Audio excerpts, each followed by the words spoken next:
ধন্যবাদ কথা বলবার সুযোগ দেওয়ার জন্য আপনাকে এবং আপনার মাধ্যমে যারা উপস্থিত আছে। আমাদের বাঙালি জাতি রাষ্ট্রের যারা ধারণ করে তাদের একটি অংশ এবং যারা মুক্তি চায় সেই সমস্ত একটি অংশের সামনে কথা বলবার সুযোগ দেওয়ার জন্য আপনাকে এবং আপনার মাধ্যমে যারা উপস্থিত প্রত্যেককেই শুভেচ্ছা। আসসালামু আলাইকুম। আমরা এমন একটি মাস পার করেছি, সেটা হচ্ছে জুন মাস বাঙালি জাতির জন্য খুবই গুরুত্বপূর্ণ। এই কারণে আপনারা জানেন যে জুন মাসেই এই বাঙালি জাতির ভাগ্য আকাশে ইংরেজ শাসনের সূচনা হয়েছিল। দাসত্ব থেকে অপর দাসত্বে আমরা গিয়েছিলাম যদি জাতীয়তাবাদের প্রশ্ন তুলি। তারপরও দীর্ঘকাল ধরে মানুষ অভ্যস্ত হয়ে গিয়েছিল যে আমরা এ সময় আমাদের বাংলার স্বাধীনতা অস্তমিত হয়েছিল। দ্বিতীয় অর্জন হচ্ছে 23শে জুন বাঙালি জাতির ইতিহাসে সর্বকালের শ্রেষ্ঠ যুগের সূচনা এই 23শে জুন, বাংলাদেশ আওয়ামী লীগের প্রতিষ্ঠাবার্ষিকী। অন্যদিকে বাঙালি জাতীয়তাবাদের যে উন্মেষটা পাকিস্তান থেকে, পাকিস্তানি মুসলিম জাতীয়তাবাদ, যেটা যদিও প্রকারান্তরে তারা মুসলিম জাতীয়তাবাদের সেই ধারণাটাকে কাজে না লাগিয়ে মূলত বুটের তলায় সামরিক শাসনই তাদের দীর্ঘ সময় ধরে পাকিস্তানে ছিল।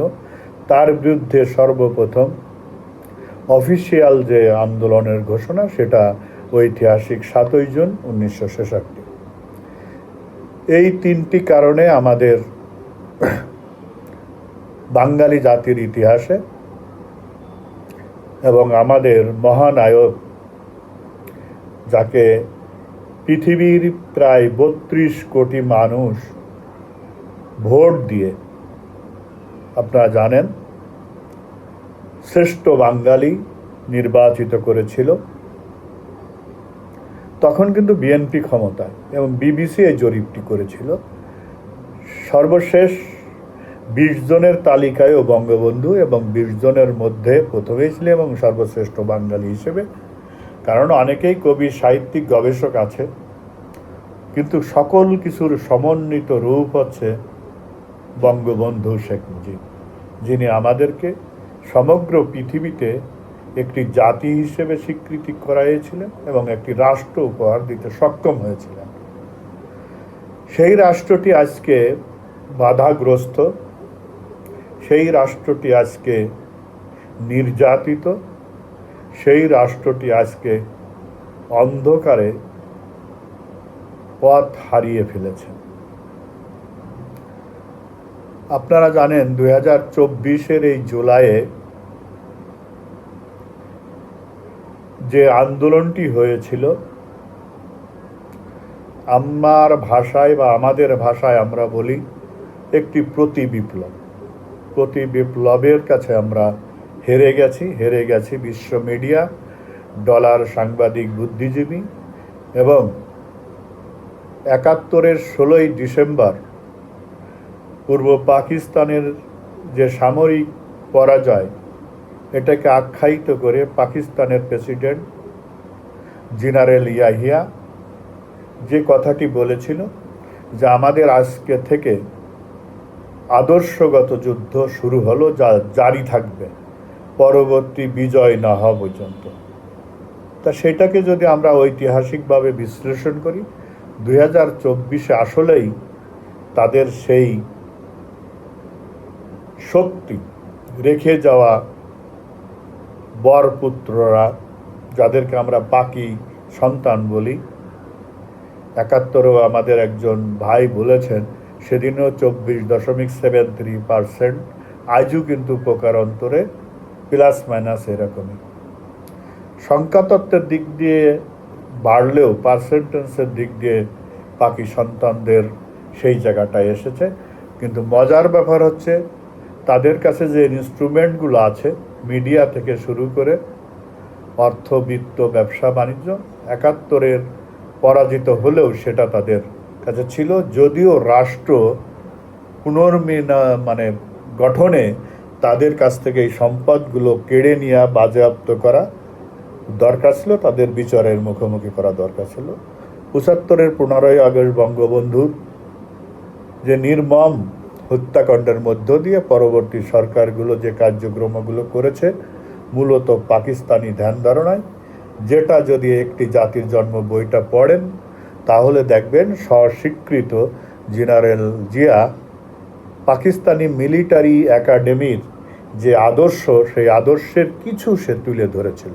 আমি এই জায়গায় অনেকবারই কথাটা বলেছি, আজকে বলতে চাই না। আজকে শুধু বলতে চাই যে চায়না সফরের মধ্য দিয়ে, মালয়েশিয়া সফরের মধ্য দিয়ে তারেক, শফিক এবং এনসিপির সরকার যে বার্তাটি আমাদের কাছে দিল, সেই বার্তাটি আসলে আমরা বুঝতে সক্ষম হচ্ছি কি না। প্রথমত আমি যে কথাটি বলবার চেষ্টা করছি বা করেছি যে কেন মালয়েশিয়া, সেখানে এত অপমানিত হওয়ার পরেও তারেক রহমান কেন মালয়েশিয়া গেলেন। সেখানে ডুগডুগি বাজাইতাম সেই ফক গানের ব্যাকগ্রাউন্ড নিয়ে তারা খুশি, কারণ সেখানে তার ভাইয়ের টাকা পাচার করা অর্থ বিনিয়োগ রয়েছে। যেহেতু উনি বাংলাদেশের প্রধানমন্ত্রী, সেহেতু সেই অর্থবিত্ত ব্যবসা বাণিজ্যটাকে পরিচালনা করার জন্যই তার মালয়েশিয়াটা যাওয়া খুব জরুরি ছিল। উনি এই কাজটি করেছেন। দ্বিতীয়ত, ওখান থেকে এসে ডালিয়েন সফর যেটা ছিল, সেটাও ইউনূসের মতো ব্যক্তিগত সফর। সেই জিনিসগুলো আমাদেরকে জনমানুষ এবং বিশ্বের দরবার জানলে শুধু হবে না, আমাদেরকে গণমানুষের কাছে মেসেজটা দিতে হবে। তারপরে ট্রেনে করে চীন। এখন আমার বক্তব্য এই জায়গাটাই, চীন সফরে যাওয়ার পরে 13টি MOU, যেটা আমরা বলে থাকি মেমোরান্ডাম অফ আন্ডারস্ট্যান্ডিং, তার ভিতর গাঁজাখুরে কিছু হয়েছে, 4টি হয়েছে দলীয় পর্যায়ে, সর্বমোট 17টি। আমার বক্তব্য ওখানে না, চীনের প্রেসিডেন্ট বা সরকারের পক্ষ থেকে কি বার্তাটি দেওয়া হয়েছে তাকে, এখানেই হচ্ছে গুরুত্বপূর্ণ। সেই বিষয়টা আজকে প্রাসঙ্গিক, তারপর আমি আলোচনাটা শেষ করব। প্রথমত, চীনের সরকার কাছে আমাদের সবচেয়ে বড় যে সমস্যাটি, রোহিঙ্গা সমস্যা, আজকে সেই বিষয়টি তোলা জরুরি ছিল। কারণ দৃশ্যমান আজকে চীন পরাশক্তি, এই রোহিঙ্গাদের ওই জায়গা $860 কোটি তারা বিনিয়োগ করেছে, যেখান থেকে বিতাড়িত করা হয়েছে রোহিঙ্গাদের। একটি পরাশক্তি তারা যদি মানবাধিকারকে সংরক্ষণ করে, তাহলে যে দেশের 11 লক্ষ মানুষকে বিতাড়িত করা হলো, সেই বিতাড়িত জায়গায় তারা আজকে বিনিয়োগ করে দখল নিচ্ছে। ইতিমধ্যে বোম্বিং আবার নতুন করে শুরু হয়েছে। রাষ্ট্র এ বিষয়ে কোনো বিবৃতি এখনো পর্যন্ত দেয়নি যে আমরা নিরাপদ কিনা। কারণ তারেক রহমান চায়না সফরে যাওয়ার পরে তার কাছে যে জিনিসটি চাওয়া হয়েছে, সেটা হচ্ছে সামরিক করিডোর। বাংলাদেশের পত্রপত্রিকা, মিডিয়া এবং ডলার খাওয়া সাংবাদিকদের মাধ্যমে প্রচার করে দেওয়া হলো যে বাংলাদেশের রংপুর অঞ্চলটি ভারত দখল করবে এবং সেখানে পূর্ব পরিকল্পনা অনুযায়ী প্রদেশ হিন্দুরা সেখানে জায়গা জমি ক্রয় করছে রাতারাতি। এবং এইটাকে চীন তার গুগলের মাধ্যমে, গুগল যেটা আপনারা বলেন, তার নিজস্ব ব্যবস্থাপনায় এটাকে আরও জনপ্রিয় করে দিয়ে বলল, তোমার নিরাপত্তার স্বার্থে রংপুর পর্যন্ত আমাকে তুমি সামরিক করিডোর দিবা। আমেরিকা চাইলো মানবিক করিডোর, আর সে চাইলো সামরিক করিডোর। আপনারা জানেন বার্মার পরিপ্রেক্ষিতে উভয় পরাশক্তির একটি জিওগ্রাফিক্যাল যে পলিটিক্যাল জিওগ্রাফি এবং সামরিক যেটা বলেন, সেই দিক থেকে বিবেচনায় এই এশিয়া মহাদেশের দক্ষিণ অংশ যদি নিয়ন্ত্রণ করতে হয়, তাহলে তার একটা শক্তিশালী করার রাষ্ট্র প্রয়োজন, যেটা তারা করতে চাচ্ছে একটি খ্রিস্টান রাষ্ট্র। তা সেই জায়গার পরিপ্রেক্ষিতে এ বিষয়টি তারেক রহমান মৌন সম্মতি দিয়ে আসার ফলেই আজকে বার্মা টোটাল জায়গাটাকে ভ্যাকেন্ট, এবং তারা সেই যুদ্ধ সম্প্রসারণ নীতির মধ্যে যদি যায়, আর করিডোরের বিষয়টা, সামরিক করিডোরের বিষয়টা কতটুকু দিয়ে এসেছে আমরা এখনও কিন্তু, যদিও ব্যারিস্টার রুমিন ফারানা বিষয়টি পার্লামেন্টে তুলবার দাবি করেছিল, সরকার তার মাইক কেড়ে নিয়েছে। এই জায়গাটা আমাদের সামনে একটি হুমকির কারণ হয়ে দাঁড়িয়েছে। এবার আসেন, 2000 বছর পূর্ণ হলো 1 জুলাই। শাওন এর নাম আপনারা নিশ্চয়ই জানেন। সে জুলাই সিডিআই বলার কারণে সমগ্র শক্তি এক হয়েছে। সিডিআই একটি সাংকেতিক অর্থ, যে কোনো বিষয়ের নগ্নতার চূড়ান্ত রূপ, সেটাকে বোঝানোর জন্যই সিডিআই ব্যবহার করা হয়। তবে সিডিআর মানে বর্তমান বাংলাদেশে, কিন্তু সিডিআর অন্য অন্য 3টি ভার্সন আছে, সেটা নিয়ে আমি আলোচনা করব না। এখন আমরা জুলাইতে যে প্রতি বিপ্লবটা হলো, আজকে যারা আমরা চাই যে প্রতি বিপ্লবটাকে অপসারণ করে বাঙালি জাতির মুক্তি, আজকে বাংলাদেশের 4টি সামরিক কোম্পানির নামকরণ করা হয়েছে, আপনারা জানেন 4 খলিফার নামে।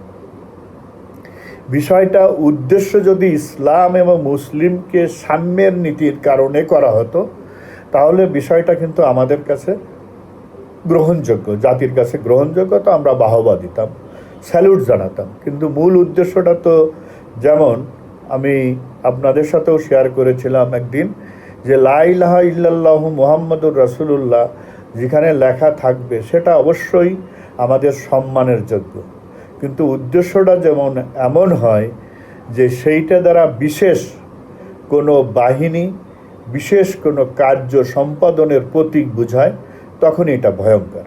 আপনারা জানেন যে মধ্যপ্রাচ্যে মার্কিন তার নিজস্ব তল্পি বাহক ইসলামী জঙ্গি গঠনের উদ্দেশ্যে, সেই 90-এর যুদ্ধের কথা আপনাদের মনে আছে, তার পরবর্তীতে নিজস্ব বাহিনী গঠন করার লক্ষ্যে, যেমন তালেবান, এরকম যেগুলো আজকে ইতিহাস সাক্ষ্য দিয়েছে যে এরা আমেরিকার সৃষ্ট আফগান যুদ্ধে, ফলে নতুন নামকরণে আর একটা ইসলামিক স্টেট নামে আর একটা জঙ্গি বাহিনী তারা জন্ম দিল।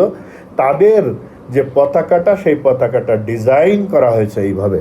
তাহলে যখন পতাকা একটা বিশেষ বাহিনীকে নির্দেশ করে, তখনই প্রশ্নবোধক। আজকে দেখেন বাংলাদেশে যখন চীন সফরে গেল, তখন মার্কিন তার তল্পি বাহক দেশীয় এজেন্টদের দ্বারা আজকে সেই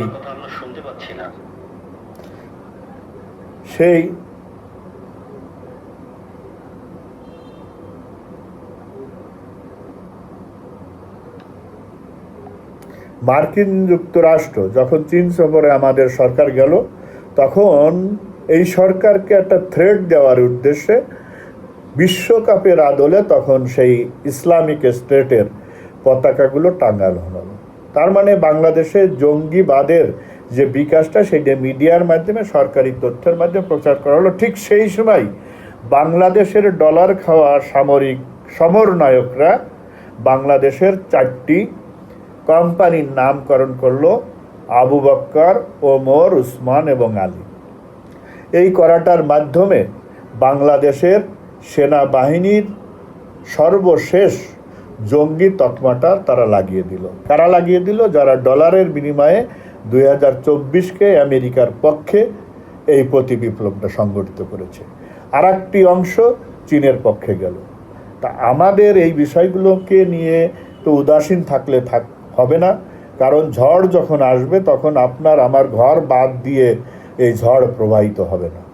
আমরা যেটা 2024-এ ইউনূস যখন করিডোর দিতে চেয়েছিল, তখন আমরা বলেছিলাম যে এটার মাধ্যমে বিশ্বযুদ্ধকে বাংলাদেশে ডেকে নিয়ে আসা এবং বাংলাদেশের অস্তিত্ব বিপন্ন হবে। সেদিন যদি সেই মানবিক করিডোর দেওয়া হতো, তাহলে ইরান যুদ্ধের পরিসীমা বাংলাদেশ পর্যন্ত থাকত। সাময়িকভাবে আমরা এর থেকে পরিত্রাণ পেলেও আজকে কিন্তু সেই জায়গাটা আমরা দাঁড়িয়ে আছি। দেখেন চীন শুরু করেছে বার্মার মাধ্যমে, আমেরিকা আমাদেরকে তকমা দিয়ে দিল যে আমাদের এখানে তার লোকরাই, ওরা প্রকৃতপক্ষে কি আর ইসলামিক স্টেট চায়? তাহলে তো মিডিল ইস্টে এত দানবীয়ভাবে তারা যুদ্ধ করলো, তাদের অস্ত্রের উৎসটা কি?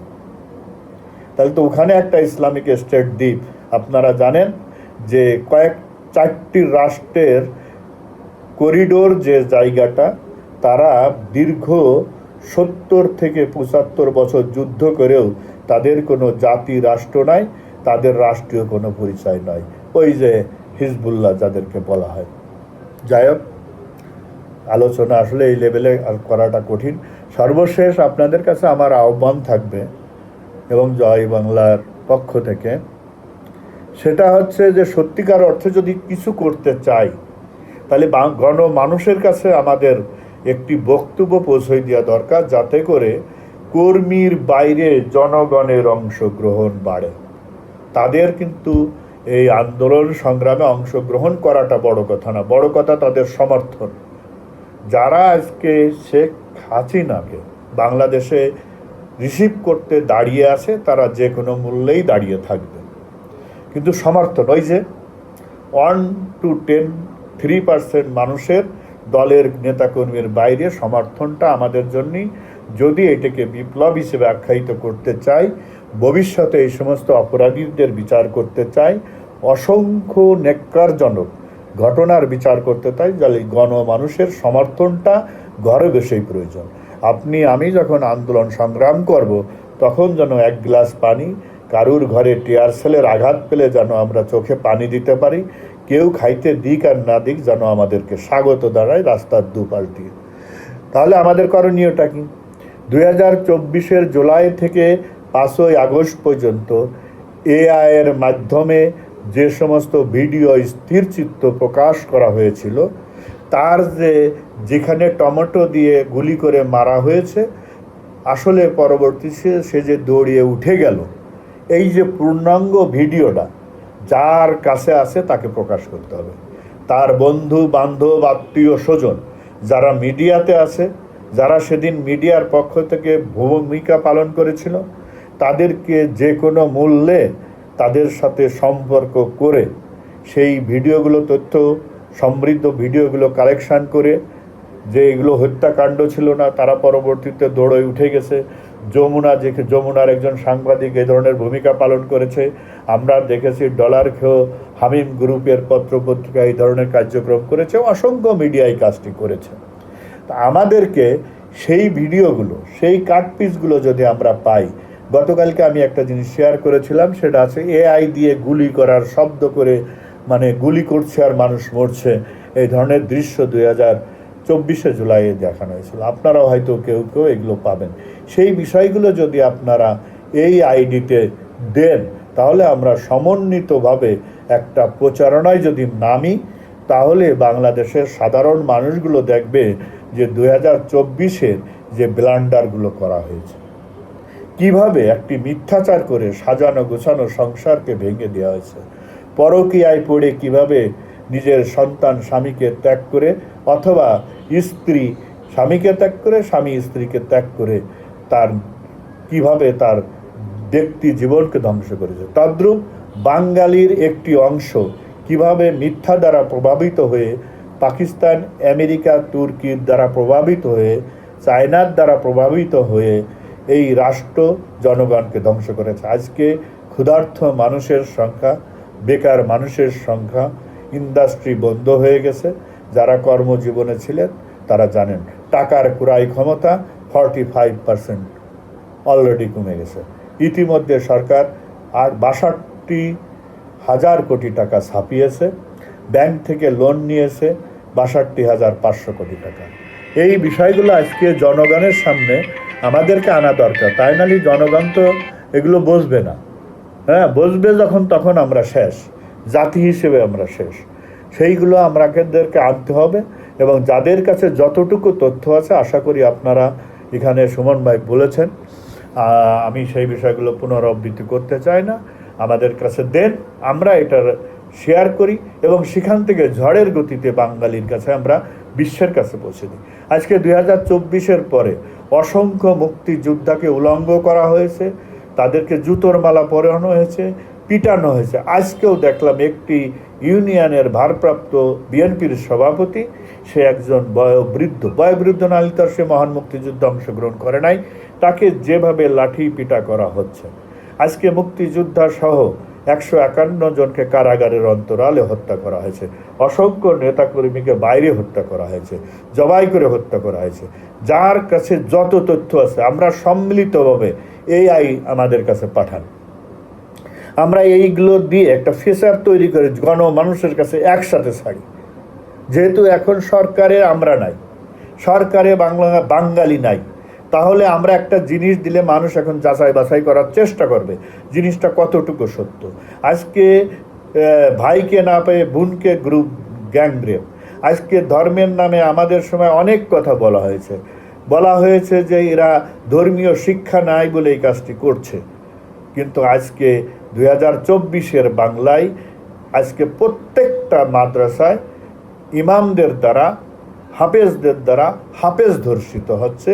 সেখানে কিন্তু তার পোশাকের কোনো ব্যাপার, কারণ সেখানে বালক সন্তানের পোশাকের কি ব্যাপার? 3 বছরের বাচ্চা, তার পোশাকের সর্বশেষ, সে তো তাদের শিক্ষা প্রতিষ্ঠানে যায়, তাদের নিয়ন্ত্রিত। টাঙ্গাইলের একটি মাদ্রাসায় 42 জন ছাত্রী পড়ে, 42 জনই ধর্ষিত হয়েছে। তাহলে তারা তো আর জাকির ভাইয়ের স্কুলই পড়ে না, তারা তো অনুপম বড়ুয়ার কাছে পড়ে না, তারা তো প্রচলিত বিশ্ববিদ্যালয়গুলোতে পড়তো না, তাহলে তো তারা একটি ধর্মীয় শিক্ষালয়ে পড়তো। তাহলে এই বিষয়গুলো আজকে জনগণের কাছে প্রশ্ন আকারে দিতে হবে, কারণ জনগণকে বুঝতে হবে যে শুধু পায়জামা পাঞ্জাবি আর মাথায় টুপি লেবাস পাগড়ি দিলে আর কোরআন মুখস্থ থাকলে সত্যিকার অর্থে সে ধার্মিক না, সে বিচ্যুত ধার্মিক। যেমন আজকে 2024 পরবর্তী, এর আগে ছিল সৎ লোকের শাসন চাই, কোরআনের আইন চাই। আর 2026-এ নির্বাচন করতে এসে জামাত ইসলাম যে নির্বাচনী ইশতেহার দিয়েছে, সেই ইশতেহারকে জনগণের সামনে আনতে হবে।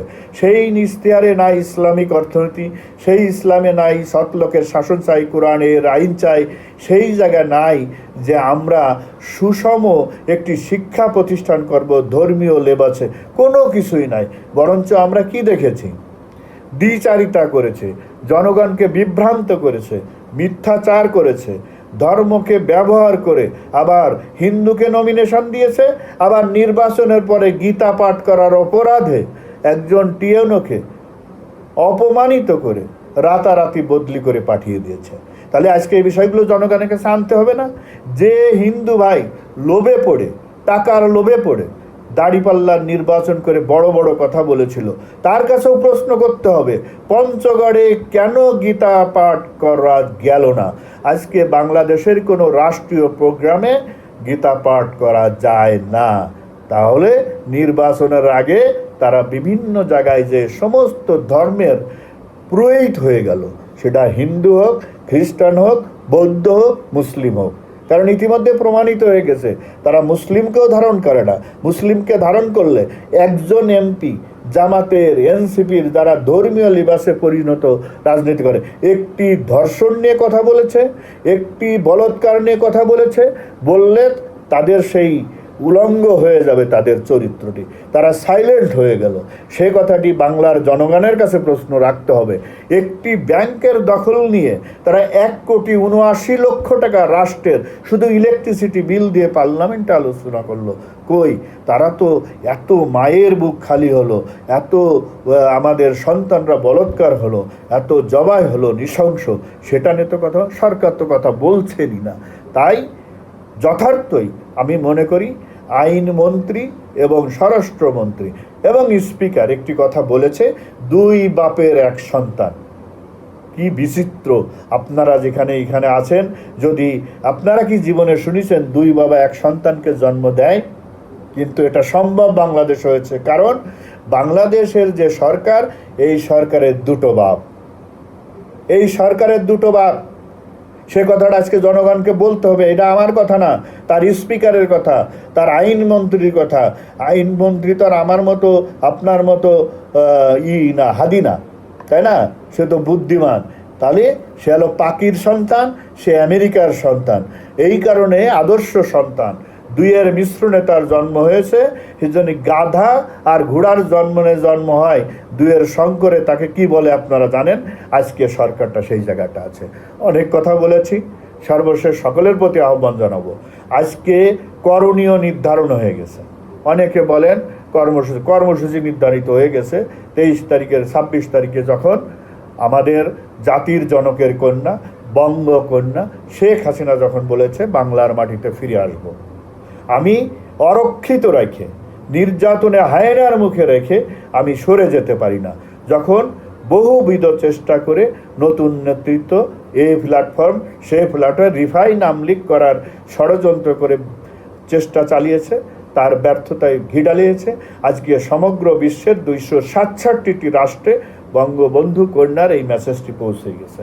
বিধায় এখন করণীয়টা, যারা তাকে সত্যিকার অর্থে আনতে চায় তাদের কাছে করণীয় পৌঁছায় গেছে, নতুন করে করণীয় কিছু নাই।